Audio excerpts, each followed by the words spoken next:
In the department of Gers, in the heart of southwest France, lies the village of La Romieu. Its imposing 14th century collegiate towers dominating the landscape for miles around.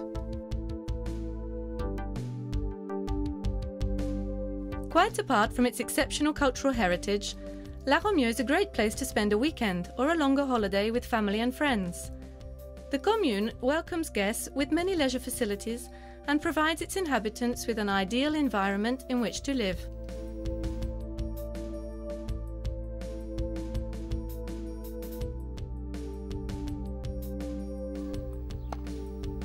The village is situated at the junction of two routes to Saint-Jacques-de-Compostelle, the one coming from Le Puy-en-Velay and the other from Rocamadour. These days, thousands of people, walking sticks in hand, are to be seen striding along these well-kept routes. Rambling has become a social phenomenon, giving the routes added interest and purpose.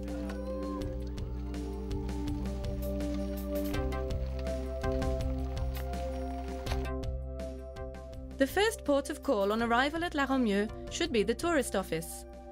There, a passionate and dynamic team will provide all relevant information and useful brochures to facilitate an enjoyable stay.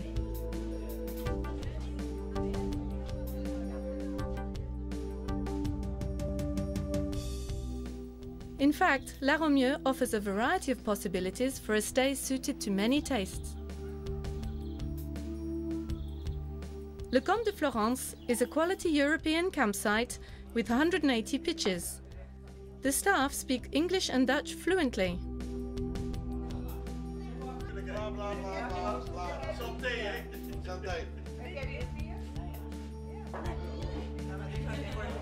Tents, caravans and motorhomes are welcome. Accommodation is also available in bungalows, mobile homes, chalets and cottages.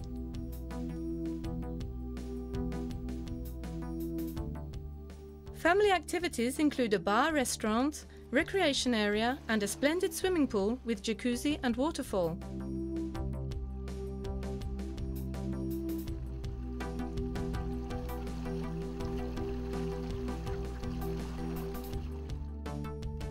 In the centre of the village, on the Ramblers route GR65, is the convent of La Romieu, now a gîte offering accommodation in 10 single rooms, 4 double rooms or a 15-bed dormitory.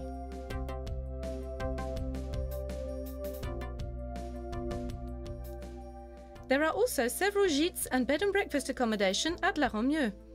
In an enchanting setting beside a lake surrounded by a forest, the Domaine de Pellecaus invites real peace, relaxation and romance. The bedrooms are decorated with taste and elegance.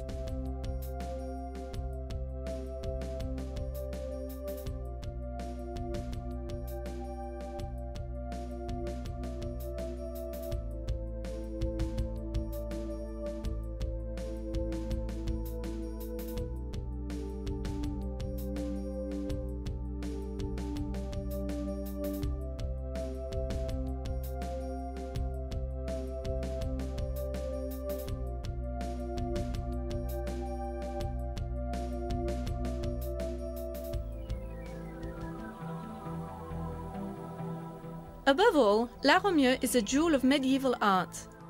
A German monk named Albert, returning from a pilgrimage to Saint-Jacques-de-Compostelle in 1062, halted in Gascony. He founded there a small priory which he called La Romieu. The Gascon, Loup Romieu, means the pilgrim.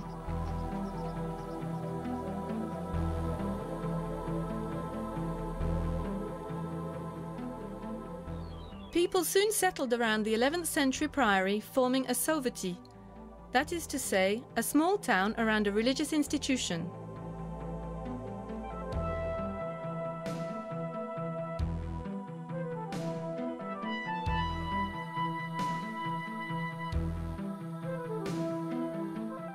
The Benedictine priory was located in the forest of Firmacon, on land donated by the Viscount of Lomagne to the founding monk, and was subordinated to Saint Victor of Marseille.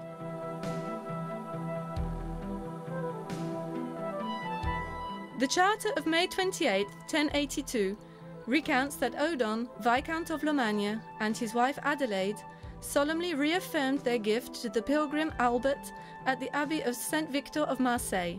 By this time, a village was developing close to the former hermitage, and the charter details the rights, laws and privileges conceded to the inhabitants.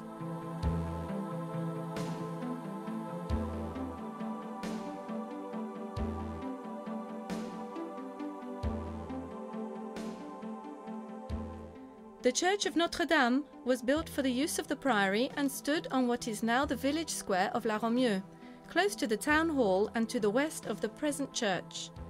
It was destroyed at the time of the Revolution.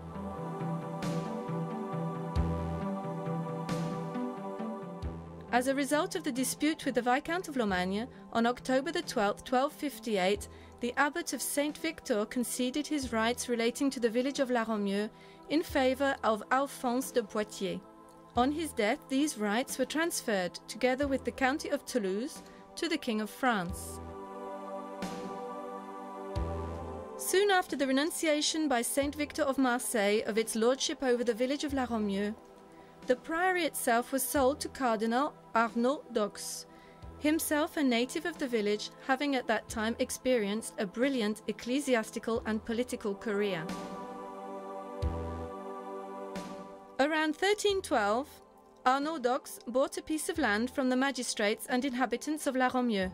The land was beside the town moat, which he also bought, drained, and dug another a little further away. In order to avoid any conflict with the Benedictine monks of Saint Victor of Marseille, he paid 2,000 florins to have them leave the place, the money being deposited with 3 Florentine merchants living in Marseille.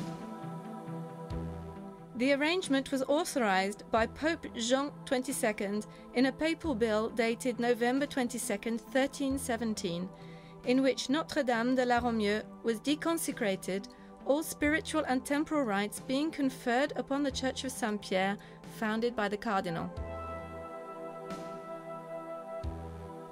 Once the land had been cleared, between 1312 and 1318, Arnaud d'Aux began to build both a palace for his personal use and the Collegiate of Saint-Pierre for the use of a college of canons.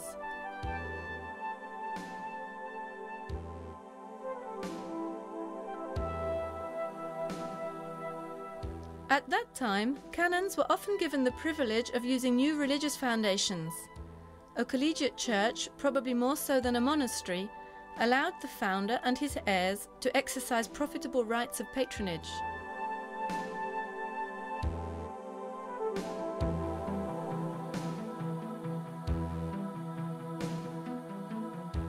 To add distinction to the divine service of his new collegiate church, Arnaud d'Aux adorned it sumptuously in great detail. A huge silver cross, vermilion and silver chalices, hymn books, bells, and enclosed in 14 silver caskets, many relics given by Pope Jean XXII.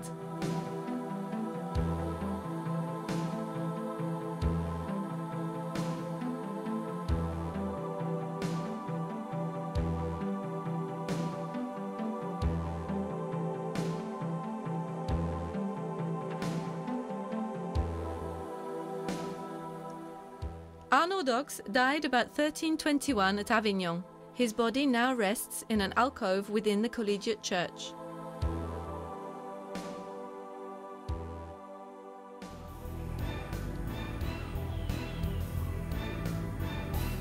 In 1569, the Protestants extensively damaged Arnaud d'Aux's foundation, having taken Condom, the fearsome Montgomery marched to the walls of La Romieu. He seized the town and plundered it. The collegiate and the church of Notre-Dame, which had become a parish church, were devastated. The Protestants took away the silver chalices, smashed the statues, the bas-reliefs, and the tombs of the family d'Aux, and burned a number of priests.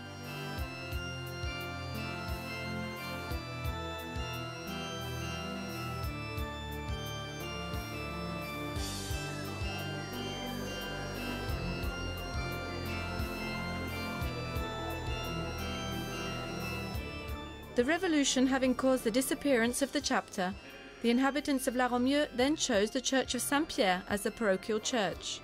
This decision prompted the destruction of the parochial church of Notre-Dame, which was condemned as being too small and unsafe with cracks in the walls.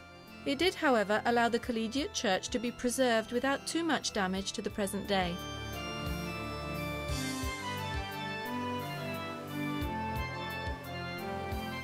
Today, the sanctity of the building adds to the solemnity of religious services. The Church of Saint-Pierre continues to be the meeting place for the inhabitants of La Romieu at the time of all religious festivals.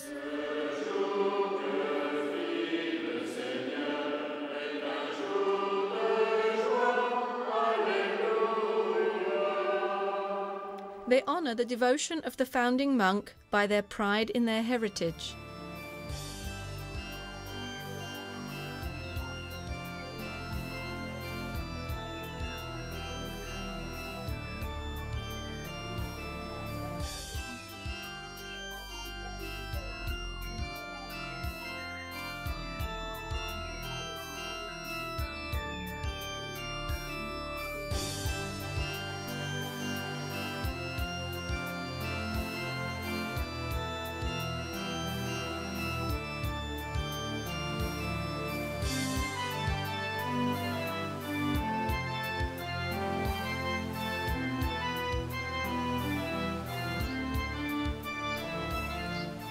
The tourist office offers two types of visit to discover the historical heritage of La Romieu: an unaccompanied tour of approximately 40 minutes with the aid of a booklet or a guided tour. Par ici, on est parti. La clé du paradis. Venez. Allez-y, je vous en prie. On va aller sur ma droite là-bas. Dans le coin, il y a quelques bancs pour pouvoir vous asseoir. Regardez, vous mettez les pieds. Regardez, vous mettez les pieds. Hein. Guided tours last about an hour and a quarter and provide detailed explanations of the history of the village, the collegiate, the church and the frescoes in the sacristy. Donc, comme je disais, je suis enchanté de vous recevoir ici à La Romieu, et plus précisément dans cette gigantesque collégiale Saint-Pierre de La Romieu. Et donc, je me présente, je m'appelle Thierry Perret, avec la même orthographe que le chanteur. Mais enfin, je vous rassure tout de suite, je ne vais pas vous faire son répertoire, hein. Déjà, je chante très mal, ou alors éventuellement, si, tout, mais sur la collégiale et pas sur le reste, bien entendu. Hein. The two professional guides will inspire a sharing of their passion for this World Heritage Site. Visiting La Romieu encourages one to delve deeper into the past. 2007. Donc, il y a à peu près 1000 ans de ça, arriverons par le chemin où nous étions il y a à peu près 3 minutes, qui est derrière le grand mur, là-bas derrière, qui est le chemin de Saint-Jacques. On peut pas beaucoup se tromper, il passe partout, hein, celui-là. Hein? Tous les chemins mènent à Rome, mais tous les chemins mènent à Saint-Jacques aussi. Donc arriveront par ce chemin 2 moines pèlerins qui revenaient du pèlerinage de Rome, qui étaient passés par Toulouse et qui avaient repris donc ce fameux chemin de Saint-Jacques de Compostelle. Vous savez que quand j'étais petit, dans ce cloître, je baladais. C'était un petit peu l'adjudant pète sec, mais enfin, c'était un général, ami du maréchal Foch pendant la guerre de 14. Il est mort, il avait 104 ans, je ne sais pas si l'Armagnac le conservait, mais ça y allait. Et c'était un général de haut vol qui avait été, évidemment, qui avait vu des choses terribles en 14-18 et aussi en 39-47. Mis en disponibilité en 46, avec 5 étoiles, il n'est mort qu'en l'an 2000. Hein. Vous avez trinqué sa retraite, parce qu'avec 5 étoiles, c'était le général André Lafargue. Vous voyez, il y avait des pages comme ça de l'histoire.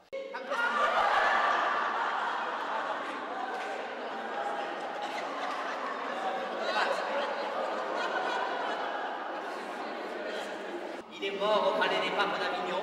La loi veut que dans le clocher on sonna pendant 40 jours le glas du défunt. Au bout du 40e jour, l'évêque de Condon, Raymond de Galard-Thérope, ça vous dit rien des Galards, mais de temps en temps à la messe, là, il y a une femme très célèbre que vous connaissez, Geneviève de Galard, l'ange de Dieu. C'est la cousine, la fille, c'est là. Enfin, ici, on a tout le monde. On a Machaméry, on a Ève Ruggieri, on a Fabius.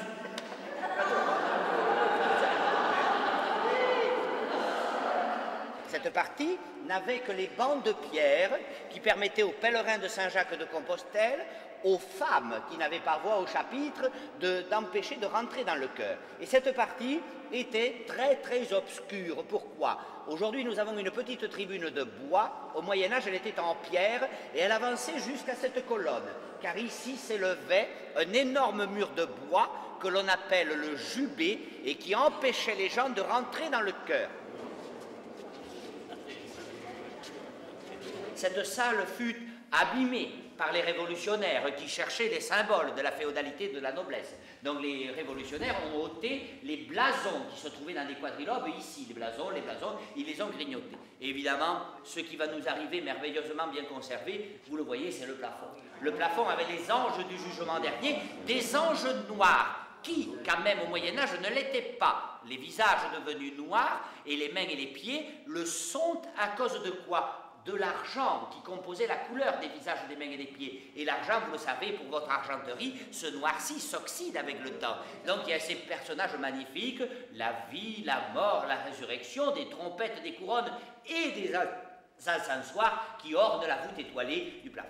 The Church of Saint-Pierre was at the core of the foundation, which also included the cloister and the living quarters of the canons, the deanery and the palace of the cardinal being situated at the southwest of the cloister.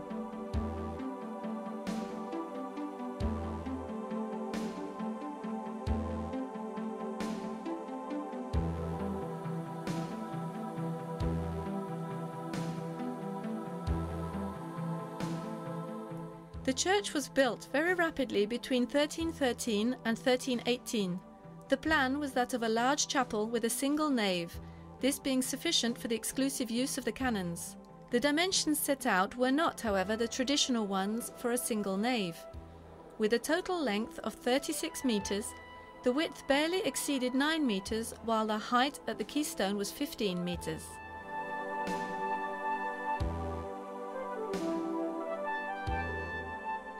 The abbot Broconat records that the whole of the church was painted. In 1864, it was decided to strip the surface to the bare stone. None of the painted decorations have survived in the church other than 3 emblems which were discovered under several coats of whitewash on the pinion inside the entrance door.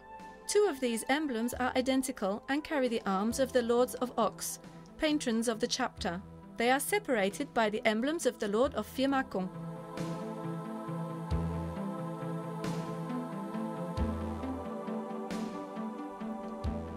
Two towers flank the church, one on the northeast and the other on the northwest aspect. This design resembles that of certain contemporary chateaux of Gascony, which are characterized by one hall joining 2 towers.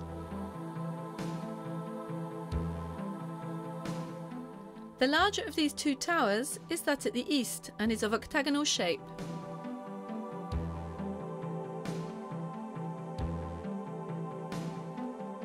Supported by 6 sturdy buttresses, this tower comprises 3 beautiful rooms, one above the other, vaulted with diagonal ribs and lit by narrow windows.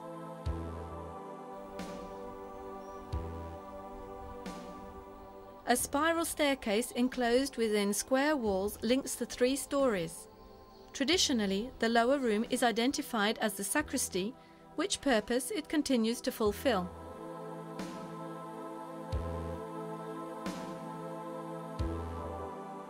The second room is the chapter room, and the third, the archival room, the order of the last 2 being sometimes inverted. This location of the chapter room in a tower is extremely rare.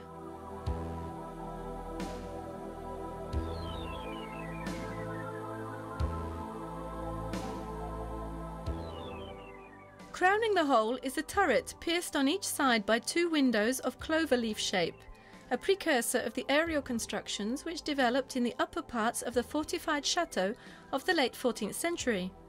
A balustrade, indented with a design of small roses, surmounts the turret.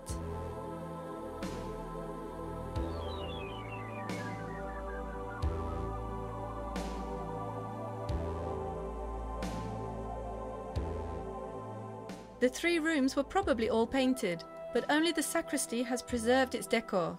In the sections of the vault, 16 angels hold crowns, play trumpets, or swing the censer.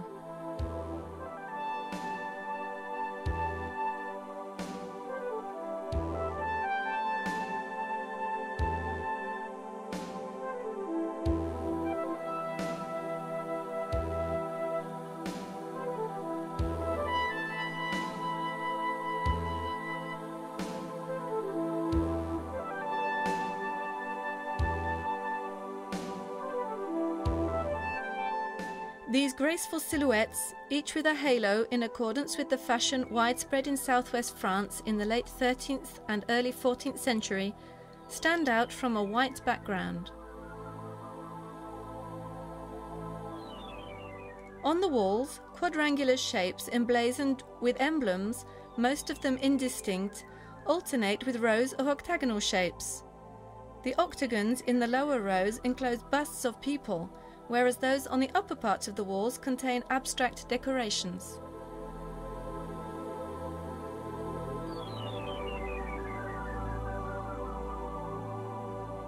The bell tower, 33 meters high, was built after the church but at the same time as the cloister. The ground floor opens onto the cloister. The staircase of the bell tower also connects with the church at ground level. It further connected on each floor with the cloister and the palace. The cloister, built in the early 14th century, extends to the north of the church and can be approached through any one of 4 doors. The northern great door leads to the village, and the western small door was for the exclusive use of the chapter.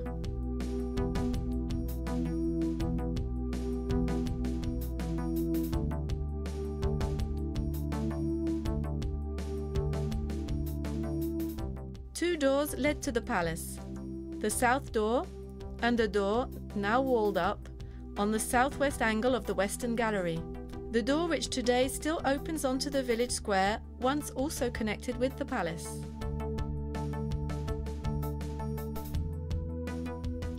The south part of the cloister incorporates the ground floor of the bell tower with the main doorway to the church and the doors once exclusively used by the monks.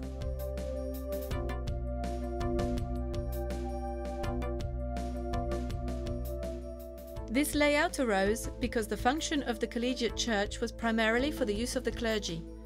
The cloister was designed mainly to provide accommodation for the canons.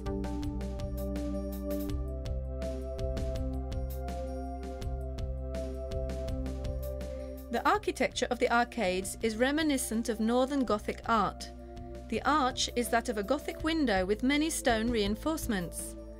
The main broken arch comprises several almond-shaped mouldings and small columns. It is supported on either side by elliptical pillars also composed of mouldings and small columns.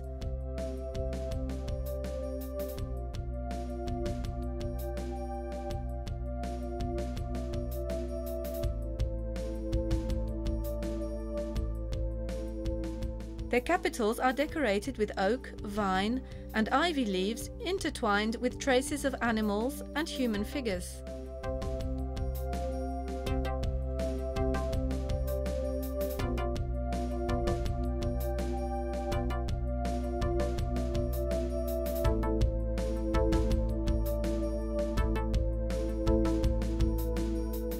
Foliage coming from their mouths forms spiral scrolls around their heads.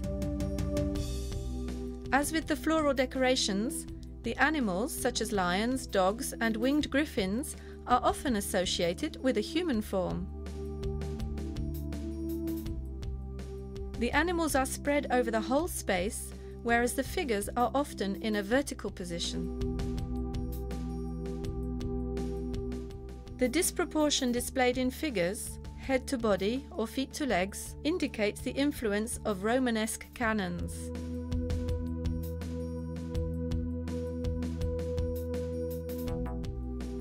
The cloister of La Romieu belongs to the rayonnant Gothic style, which recalls the 13th century Gothic art in and around Paris.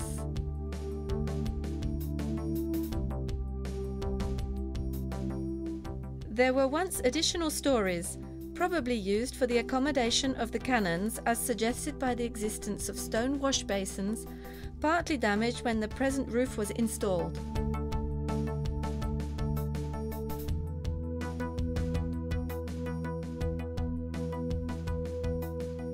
It appears that these upper floors were made of wood and cob, but were destroyed during the religious wars when Montgomery's troops passed by.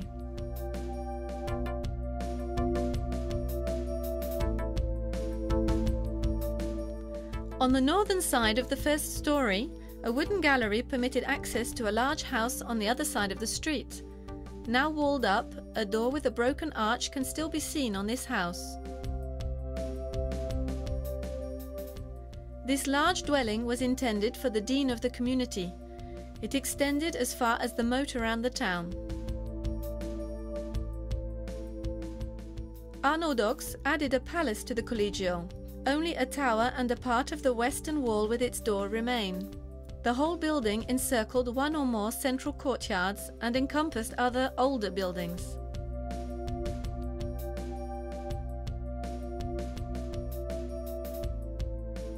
The northern part is the best preserved and probably accommodated the apartments of the cardinal, the bell tower being the keep.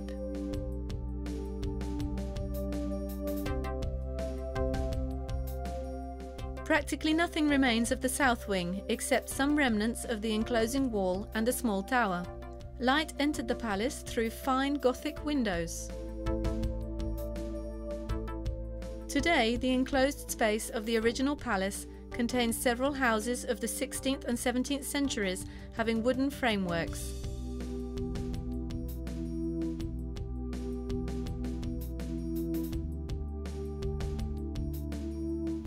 Thanks to the historical and architectural richness of the Church of Saint-Pierre and the Collegio, La Romieu is now recognized by UNESCO as a World Heritage Site.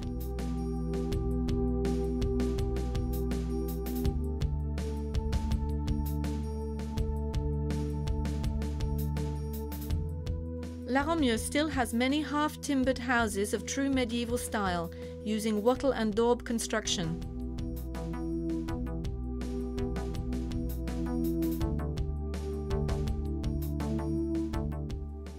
The Sauvetie was surrounded by ramparts. Today, a few wall sections and 2 out of the 4 entrances to the town remain. These entrances were topped by a tower and closed by portcullis.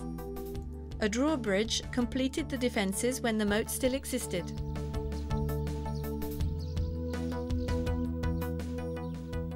In the Middle Ages, people who came to settle in a Sauvetie were granted certain rights and privileges. Each was granted a parcel of land on which to build a house and have a vegetable garden. These parcels, called casals, were surrounded by low stone walls and accessed by pathways used today by the ramblers. Strolling around, one may discover imperturbable cats apparently watching over the village.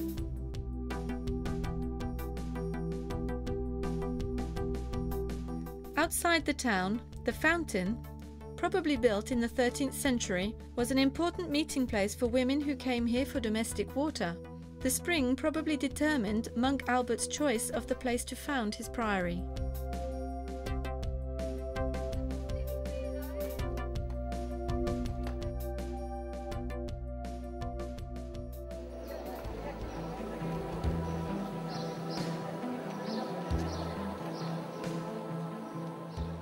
Today, the village square of La Romieu is still the heart and centre of village life. As in the Middle Ages, all kinds of festivities take place there.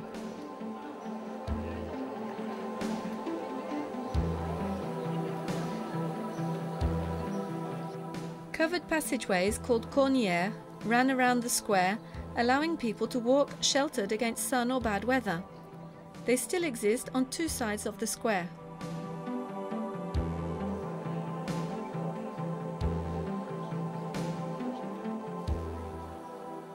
In this square, yet more still cats are on watch, immortalized forever by Maurice Serrault, an artist who fell in love with the legend of young Angeline.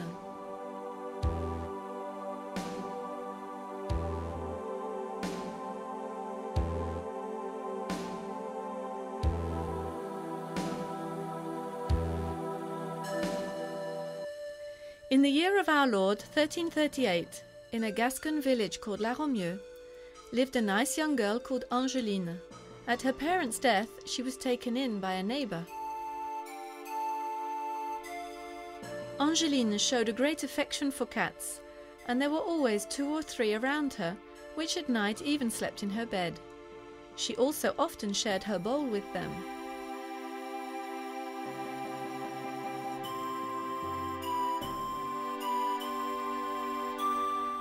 In 1342, and the 2 years that followed, The winters were harsh, and the springs and summers so wet that it was impossible to sow the crops.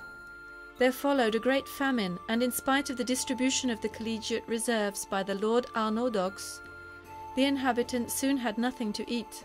They thought of the numerous cats in the village and set about catching them.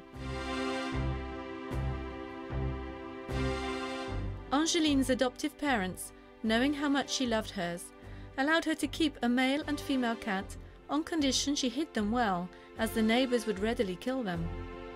Fortunately, more clement times finally arrived, allowing them to harvest what they needed to live. But in La Romieu, where the cats had disappeared, the rats proliferated to a point where the crops were once again threatened. Angeline, with infinite care, had been able to hide her cats, and they had produced several progeny. There were now 20 of these cats gambolling in the attic. Fortunately, the house was isolated. The villagers wrung their hands over the damage caused by the rats.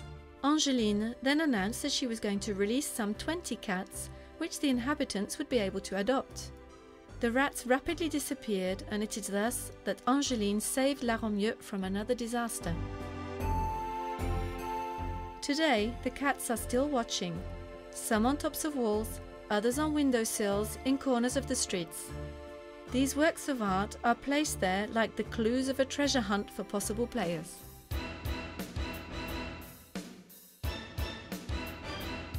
Artists seem to be inspired by La Romieu. Painting exhibitions are regularly organized by the tourist office.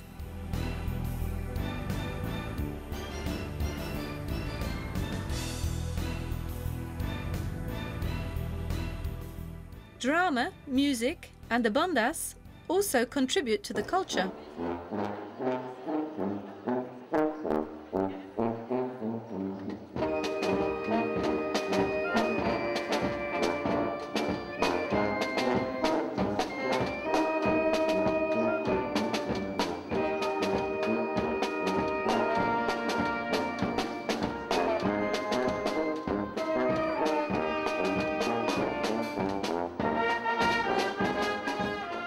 Flowers, too, are a form of art, a pleasant mixture of exciting colours and scents.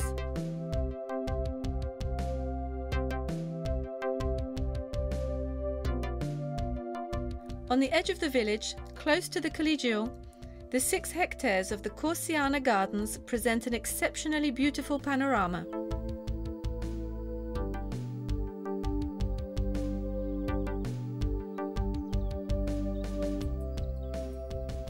The gardens were created in 1974 by Gilbert Cours-d'Arnes, an eminent botanist who was awarded the highest distinction of the Agricultural Academy, the Olivier de Serres Prize, in 1995.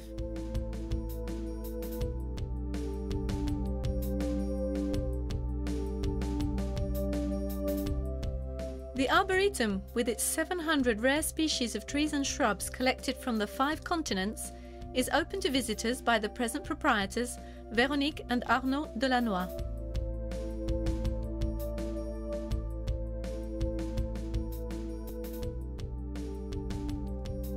It includes a landscape garden redolent with beds of plants and flowers, and a garden of medicinal, aromatic and fragrant plants. The latter was created in 2001 in partnership with Florence Nature, a local firm specializing in mail-order selling of food supplements derived from plants and natural products. The Corsiana Gardens are a true haven of peace, an original and calming walk in a natural landscape to be combined with a visit to the village and its historical inheritance.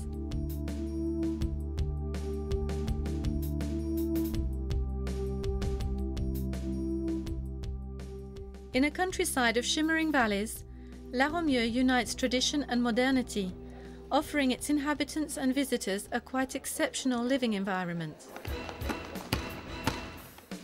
There are numerous events and activities in the commune.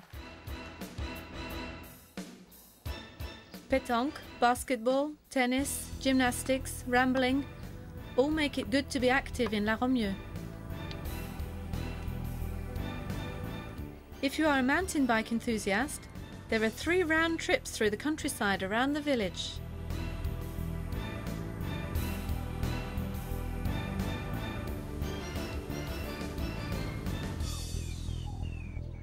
After the saying, "Any effort deserves reward," one should keep in mind that in southwest France, and more particularly in Gers, gastronomy is an institution. Whether in a restaurant or in a ferme auberge, people here know how to combine the most delicate flavors to cook the freshest and most authentic products.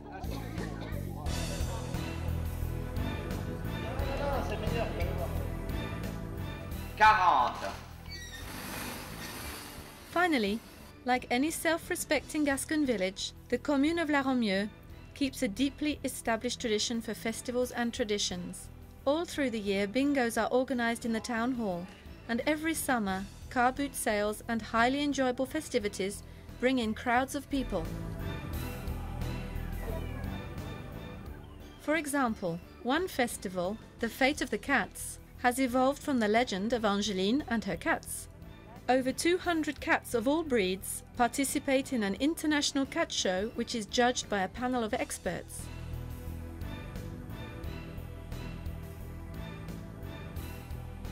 During the day, processions of children dressed up as cats wander among artists making cats in glass, in fabric, in wood, in ceramics, in stone.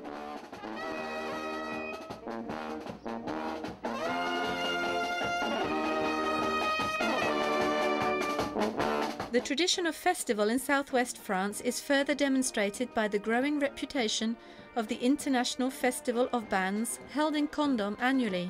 The local village band, Les Marcels, decided some years ago to offer a festive night to the villagers.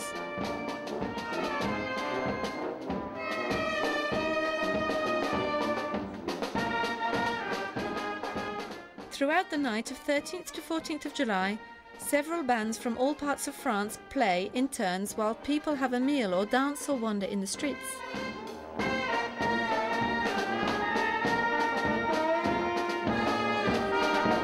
Not only cats and music, but flowers too are celebrated at La Romieu. Each spring the commune becomes even more attractive, thanks to many magnificent rose bushes. Indeed, at the end of May, a rose market is held at the village square. This event is unique throughout the Midi-Pyrenees region. A number of nurseries, specialising in the propagation of ancient and modern examples of rose bushes, bring their prized specimens. This market attracts thousands of visitors looking for their favourite flower.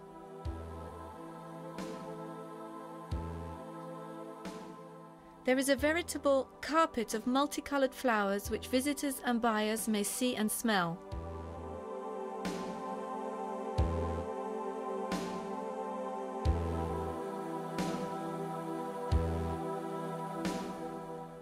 La Romieu, with its well-known ancient heritage dating back almost 1,000 years, is one of the most beautiful villages in southwest France.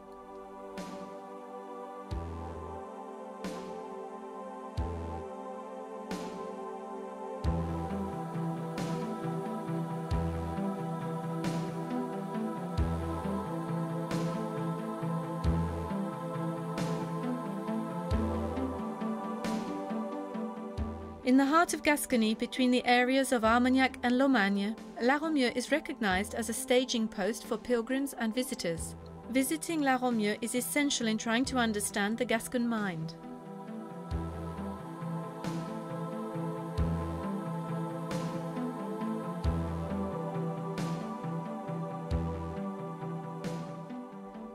It is good to live in La Romieu, a department where happiness is cultivated as a way of life.